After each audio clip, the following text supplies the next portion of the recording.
Hello there, Flesh and Blood folks, and welcome to the Dice Commando YouTube channel and Go Again, the fabulous video cast about all things Flesh and Blood. I'm Andrew with you here as always, and joined today by Archer Taylor, who took down the Pro Quest hosted by Trevor over at Fable Hobby here in Portland, Oregon, USA. Archer was piloting his infamous Chane deck. Today we're reviewing his deck list, picking up some generic play tips on the soon-to-be LL'd hero, as well as the meta in general, and looking forward into the next meta.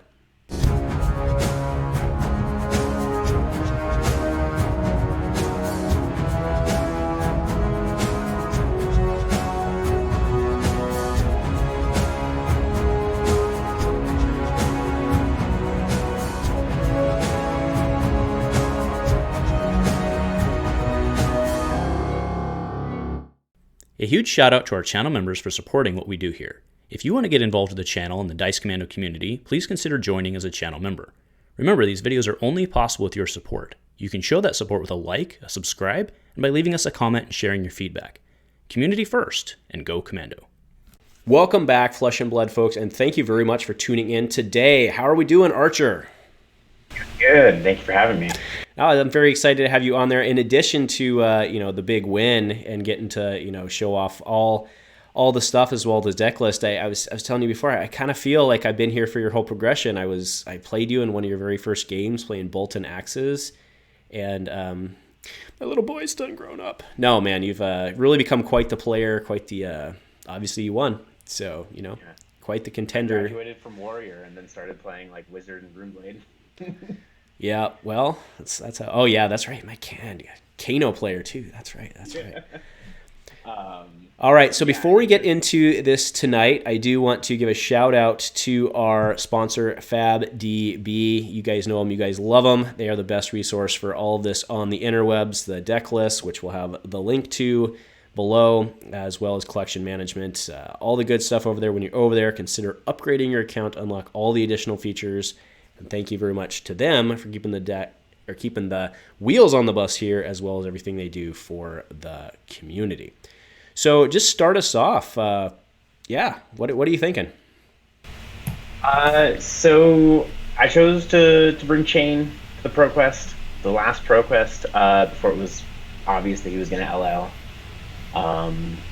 I brought Chane to the Calling, New Jersey. My first big tournament like ever in any card game, and so I learned a lot from that experience. I brought like a kind of weird mid-range Chane that wasn't running like Belittle and a lot of the common like aggro cards. And basically, I played against Fatigue all day, first day of the Calling, and I won most of my games. So like it was like a huge validation of like my skills into those matchups, like all the practice I had put in and stuff. Mm-hmm. And so then when I came back after not doing well in day 2 of the Calling, I basically was like, well, I can play into Fatigue, so I'll just play like the best deck. So then I just like found some lists online that had already won a Pro Quest, and then like I'm at the point where I could pretty easily figure out like how to sideboard with it. And I ended up on the list I ended up on. All right, so how different was, so I'll go ahead and throw the list up because that's what the kids want, but how different did this list end up being in terms of like number of cards than what you had developed? So the Chane core is like those red Blood Dead attacks that everyone runs, like the Unhallowed Rites, the Boundings, the Riftmines, and then some amount of like Blood Debt blues and stuff, and then Ard Wars.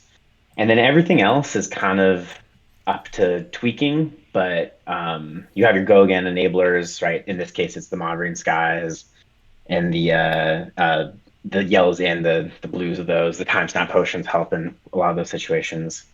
But the list I was on, very standard.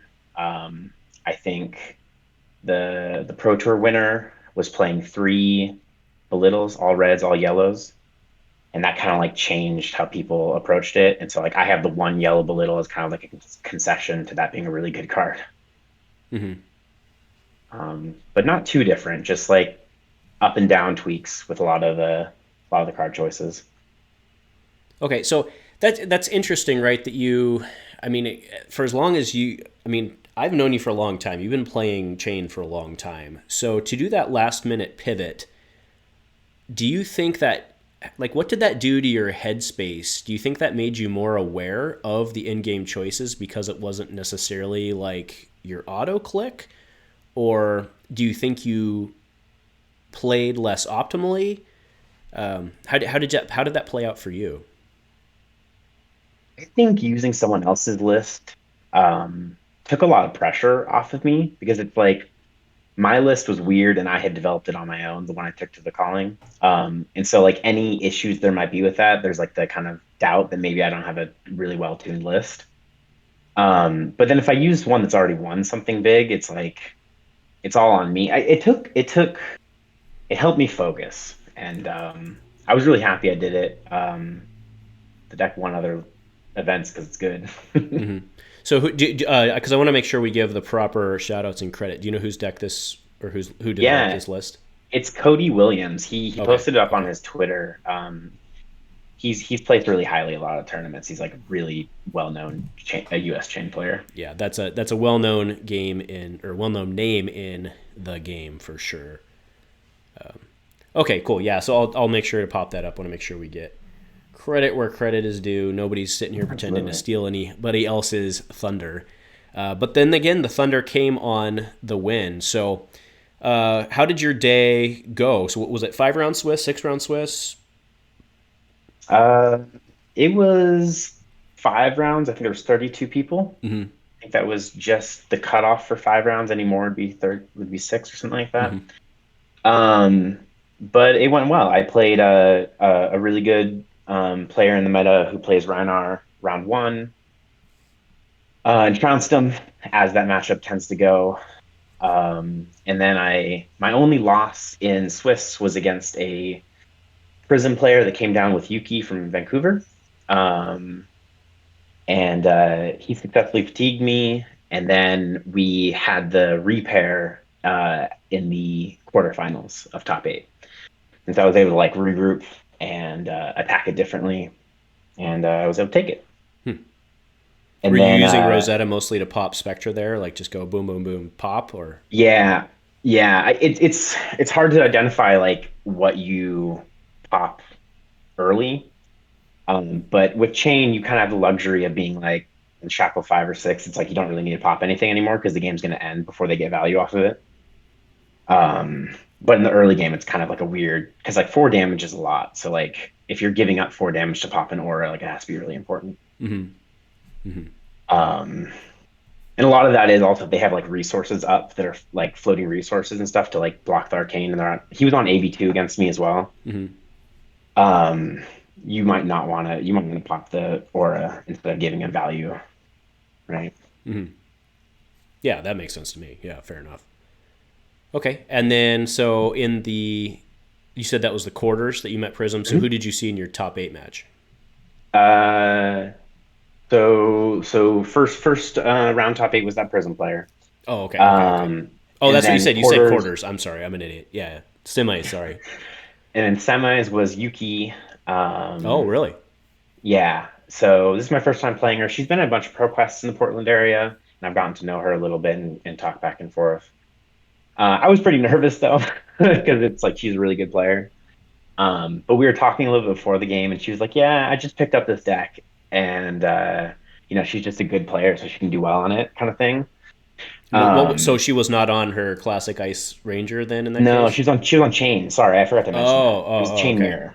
It is my first Chane Mirror of the day, and I don't like mirrors in any card games. I don't like the like coin flippy nature of it. So I was really nervous, right? It was a good player playing the mirror that I don't like playing. But it was really cool. I definitely think I earned that win, and like it was really tight at the end. Mm-hmm. And then I moved on to finals, and I was buzzing after that. This is like the highest placement I've gotten at a tournament. I got 4th at a previous ProQuest, and before that hadn't topped 8 any. And then finals was against Austin Yost, and he's I think a Seattle player. And he was on Starvo, and that was kind of the most one-sided game of Chane versus Starvo I've ever seen. He didn't have anything for me. And he didn't have anything, so he pivoted to fatiguing, but his deck was like casino style, so it couldn't do the fatigue like plan well. And then I pitch stacked a huge combo and like did like 30 damage to him and killed him. Mm-hmm. Nice. Well, I'll take a little credit myself for getting you some reps on fatigue, because I think those are the only victories I've had for you lately. No, I'm kidding, but that's a true statement. The only wins I've had lately have been on fatigue, but yeah. It's and not with Starvo, right. Not Starvo. You fatigued me when I was getting into Chane, playing Dorinthea. Mm-hmm. I didn't know the matchup like going into it. I thought you're the only Dorinthea I've ever played. So I just didn't know. And I learned a lot from that, because like basically normal heroes can fatigue Chane if the Chane player's not paying attention and planning their turns out. Like you have to like alternate small turns, big turns, small turns, because you can't just do 12 damage every turn, because that'll just get blocked out, right? And so I learned a lot that like I have to be really careful in like every game I play. Mm-hmm. Nice. Well, we're proud of you. Congrats. That was a good takedown and a good tournament. Shout out to Trevor and Fable Hobby there. They're absolutely staple in the area. Fable Hobby's great. Yep. Good guy, good people. So we also want to know what was the gold foil? It was Courage of Bladehold. Oh, that's pretty hot. Yeah. Did you sell that or keep that baby? So funny story about, I wasn't going to open the gold foil. Okay. I was going to sell it sealed to help finance a trip to France, because I'm risk adverse. Which is funny for like card games, because like card gamers are like associated with like gambling addiction type stuff. So I brought it home, told my girlfriend, hey, I won this tournament. She was like, home all day. I was like, I won this tournament. And I was like trying to like hold it in how excited I was. And she's like, oh yeah, big deal. You win a lot of tournaments. And I'm like, no. Those are armories. Like, this is like way bigger. I said, you want to go to France? So she's going to come with me to France. But I told her, I was like, so this gold foil, I'm going to sell it sealed. And I was explaining, like, I was like, high end, it could be this much. Low end, it could be this. And she's, the degenerate gambler that she is. She immediately was like, you're going to open it, right? So I have heard thanks for opening it, and essentially like at least doubling the money, the worth, the value. Nice. Well, that's awesome. Congrats. And I bet that was. Do you have a picture? I'm sure you took a picture. You want to see it? Oh, you saw. Oh, I figured you sold it already. I haven't sold it yet. Got it. I plan to though. Yeah.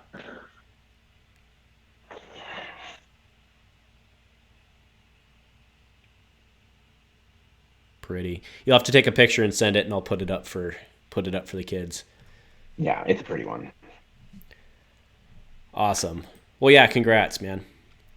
All right, so with Uprising on the horizon, like any day now, right? So yeah. Where does Archer go from here? And then, right, because Chane's going to LL out, right? So Uprising on the horizon, he's dead. Where does Archer go from here, and what is the net impact to the game of us gaining 3 new heroes but losing 2 pretty big ones? So I'm just going to play Young Chane with seeds in PC. No, but there are going to be some crazy people who do that. Somebody did it a couple weeks ago, actually, yeah. I know, and then you're going to get seeds back, too, because it's going to be unbanned or unrestricted in CC. It's going to be weird. That's going to change pretty quick, I feel like. Anyway, the impact. Chane and Starvo are big war daddies up at the top, right? They gatekeep a lot of other decks.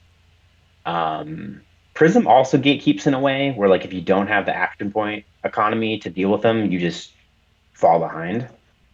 So that's gonna be really interesting, because like she was really good because Starvo was good, but like Oldhim, I don't know if Oldhim will get popular enough to make Prism a big. It's gonna be weird. The way it shakes out is gonna be interesting. But some of the new heroes seem powerful. Faye seems really good. I've been testing a lot of Faye in the last weekend because I have nothing going on right now. So I'm testing on TTS. Faye's really good. Kind of builds itself too. After your video, actually, it like sparked my creative juices, and I went and like started like building and stuff. And so I have a pretty sick Kodachi list right now. Oh, so you're going the rupture angle? Yep. Yeah. I like that. You I still like do, the consistency. Yeah. you still get all the draconic benefits too. You just get like really consistent efficiency. Mm-hmm.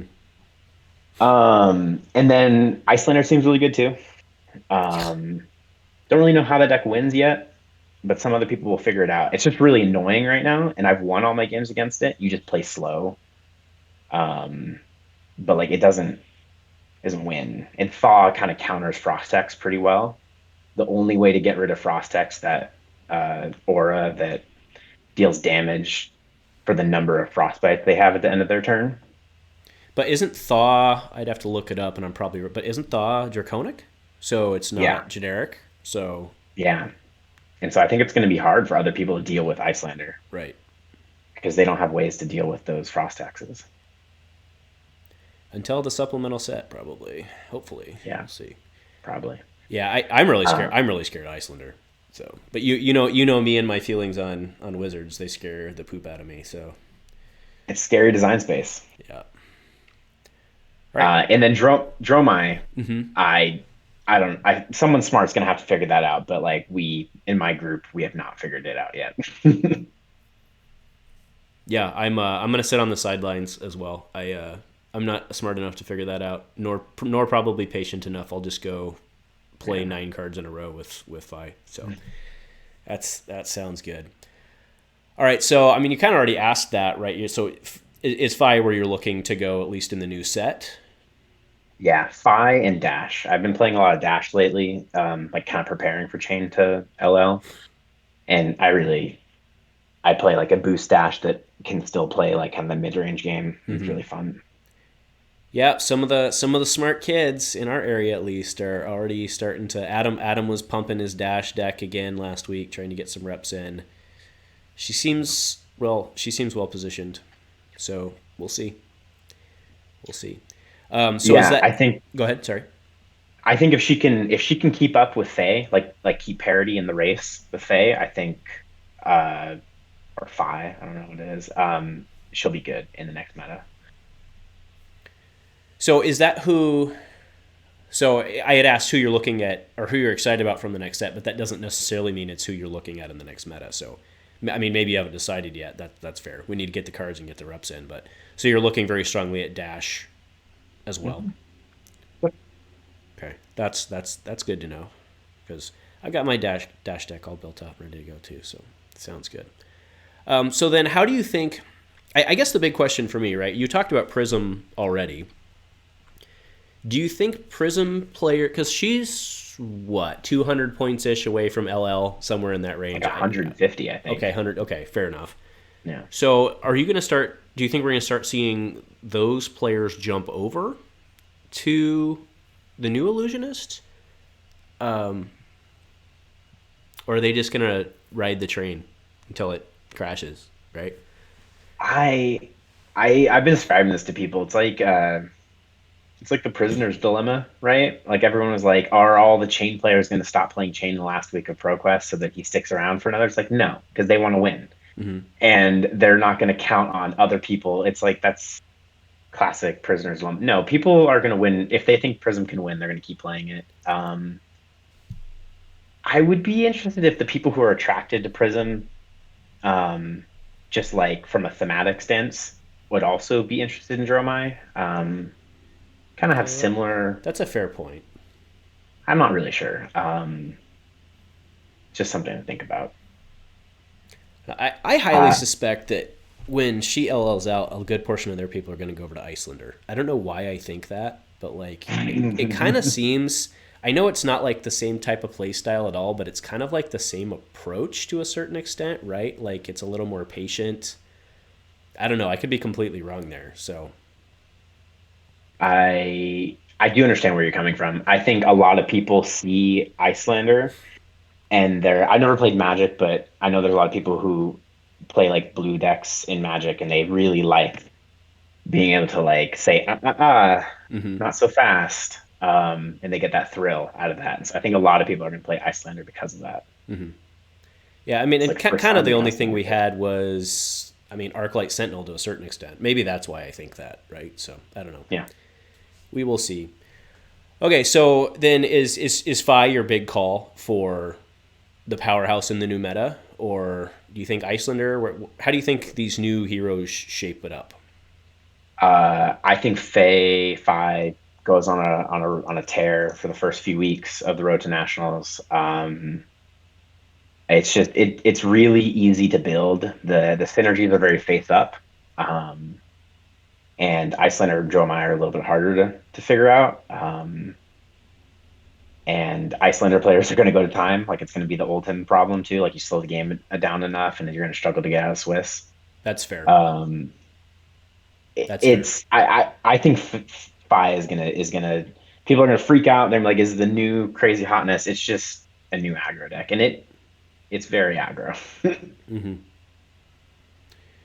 Yeah, that's fair. So then, how do I mean, the Icelander thing is something I really want to talk about with you because of your wizard experience, and I know they're not the same, right? Like I know that her and Kano aren't the same. I'm not saying that, but how with the disruption and then the frostbite, I mean, we've kind of gotten used to playing around one frostbite token, like by and large, like people can deal with that, but she looks like she's going to be making more than one frostbite. So how does that shape the meta and how heroes respond with their deck building? I mean, when you might only run up against her one out of every 8 games or 6 games or whatever it might be. Like, how do you adapt to that? Because there's still only so much room in your sideboard. Yeah. So my initial approach to Icelander with the Fey list that I've been working on is 3 energy potions. Mm-hmm. They're 0 cost blues, right? So they work with Kadachi still. A lot of times you're ending with an action point with Fey anyway, so it's really easy to slap down the energy potion at the end of a chain because most of his stuff has go again. And then the energy potions, if you get them in play, they can on non-channel like frigid turns, they can help you pay through the tax, which is like super relevant. But I think you just have to play more blues. I think you have to cut down on more expensive cards, like take out like again, I'm gonna say all this stuff from a Fey perspective, but like I'm cutting the Artivores and the Tome of Firebrands, like I'm cutting all the wide stuff, and I'm just going like real mid-rangey and like Mm-hmm. I'm gonna make my deck like mostly blues, and I'm gonna pitch reds, to make sure I keep a good density. And I also play Belittle, so that's like a pseudo blue. Um, and so I think you just have to play slow. You have to play careful and Yeah. yeah, I don't know. She can't do too much on both turns. She can only like she has to kind of focus on one of the turn, your turn or her turn, to like do stuff to hurt you. Yeah, I don't think she's going to be playing very many cards on her turn, right? No, Yeah. no, I don't think so either. So Uh, we'll have to still that wrap our head around her new weapons, her new weapon. I think more importantly is that new legendary ice helm. Um, it's basically like Winter's Whale, Mm-hmm. where you pitch a blue to it, and then they always lose a card, right? Discard or pay one. So that's the only thing she's doing on her turn. It's like really disruptive. Yeah. So trade one of your blues for one of their cards. Yeah. I don't know. That doesn't always seem good, but I see what you're saying. Like if you only have one card, that's fair. So yeah, Yeah, very maybe it interesting. was just because I was playing aggro decks, right? Where the difference between a 5 card hand and a 4 card hand is huge. Mm-hmm. Yeah. Well, I'm just thinking, right? Because when you're playing her, like you're not going to want to dump your hand, right? Because you're going to take Yeah. and you're going to take something, or she's just going to stop you mid track, and then if she's got a hexed out, then you're going to take it, right? So I don't know Yeah. that you. Yeah, I don't know. I don't know. We'll see. Oh, hi, kitty. This is Trashy. Trashy. Yeah, that's my cat's name, Trashy. Nice. Awesome. Well, any other thoughts? Anything you wanted to talk about? I'm just really excited for this next meta. This will be my first like pre-release experience of any card game because I came from LCGs, Netrunner specifically, and we didn't get pre-releases, right? It Mm-hmm. was a different format. Um, I'm really excited for Uprising drafts. I'm going to be going to France, which is split format, so I have to learn how to draft really quick. But luckily that'll just be focusing on this set, so that'll be like really, really nice. And yeah, just excited about where this game's going to go. All right, well, awesome. Well, thanks for finding the time to sit down and talk with us. And we're really proud of you. I know all of us in the Portland community are. So very happy that you did well, and you brought one, or kept the trophy home. I guess kept the trophy home. Well, all of our ProQuest the last 2 seasons have been won by like not PDX Metro locals. Like a lot of Corvallis people have won, and like Seattle and Vancouver people. Mm-hmm. Well, so I think this might be the first one. Now you just got to go up there and steal one. I plan to. Challenge issued, Seattle. Yeah, it's coming definitely. for you. All right. Well, any shout outs you want to give before we get out of here? Yeah, I want to shout out the stores that I've been kind of like making my home. Fable Hobby and Guardian Games in the Portland area have been like the main places that I've really like learned how to play this game. Gongai and Discs and Dice as well are huge. I just don't make it out to those as much. And then shout out to my team, the group of players that kind of took me in really early on after I'd started playing. Call ourselves Team Galaxy Brain.